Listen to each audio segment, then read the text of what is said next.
Diyan pa rin po sa Senado nagbatigas si Senator Bato de la Rosa at hindi raw po siya lalabas sa Senate premises sa gitna yan ng bantang pag-aresto sa kanya sa bisa ng arrest warrant ng International Criminal Court.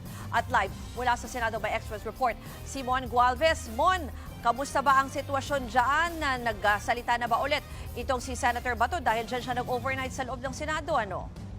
Bato de la sakaling arestuhin at dalhin sa International Criminal Court sa The Hague, Netherlands sa gitna nga yan ng pagsasapubliko ng warrant of arrest ng ICC na bit-bit pa mismo ni dating Senador Antonio Trillanes kasama ang mga tauhan ng National Bureau of Investigation dito sa Senado.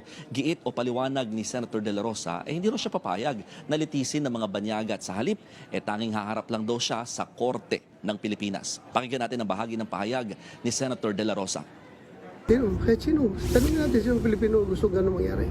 We will exhaust all available means, legal means. Kailangan gawin natin lahat para hindi na tayo madala doon sa daig. Ruth, kahapon nga lumutang si Senator Bato matapos ang halos 6 na buwang pagtatago dahil nga sa banta ng arrest warrant. Sabi niya sa panahon daw na hindi siya pumapasok, hindi naman siya tumatanggap or wala naman daw siya tinanggap na anumang sweldo. Narito ang kanyang paliwanag tungkol dyan. Ihiya na ako sa taong bayan na sige, hanap sa akin na sumusweldo na ako. Kahit na hindi ko kiniklaim yung sweldo ko dyan sa... Meron atang ilang buwan na na-claim ko, na-claim ng staff ko, pero hindi ko kinuha. Paano ko makuha na wala man ako dito? Kasi nandun lang sa staff ko. Pero yung mga latest month na hindi na claim. Ruth, dagdag pa ni Senator De La Rosa, yung ginastos lang daw na mga hindi niya kinuwang sweldo, pinantulong naman daw para sa mga nangangailangan, lalo na yung mga naapektuhan daw ng kalamidad. Ruth? Mon, alam ko simula kahapon, ilan na yung mga manifestation or petitions ng kampo ni Senator Bato dyan sa Korte Suprema.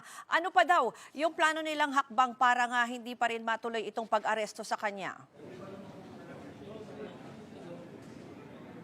Kanina, Ruth, nakausap natin si Senator Robin Padilla at na siyang sumama dito kay Senator Bato de la Rosa na mag-overnight dito sa Senado. Nagsabi na magpoprotesta raw siya kung sakaling arestuhin ang kanyang kaalyado. Pero naniniwala raw siyang gagawin naman ng Senado ang lahat para nga mapigilan ang naturang pag-aresto. Narito ang paliwanag ni Senator Robin Padilla. Ayos, masakit yun. Kasi uulitin ba natin nangyari kay Sakay? Pang resolusyon ang Senate na yan ay aprobado ng Senado ang resolusyon na yon na dapat dumaan sa Philippine Court. Siguro sana dapat sundin natin yon. Bukod dyan, Ruth, umapela rin ang abogado naman ni De La Rosa na si Attorney Israelito Torion na pairalin dapat ang rule of law at wag ipilit daw na arestuhin si De La Rosa. Git niya, hindi naman automatic na enforceable dito sa bansa ang mga foreign judgment o yung kautusan ng korte mula sa ibang bansa.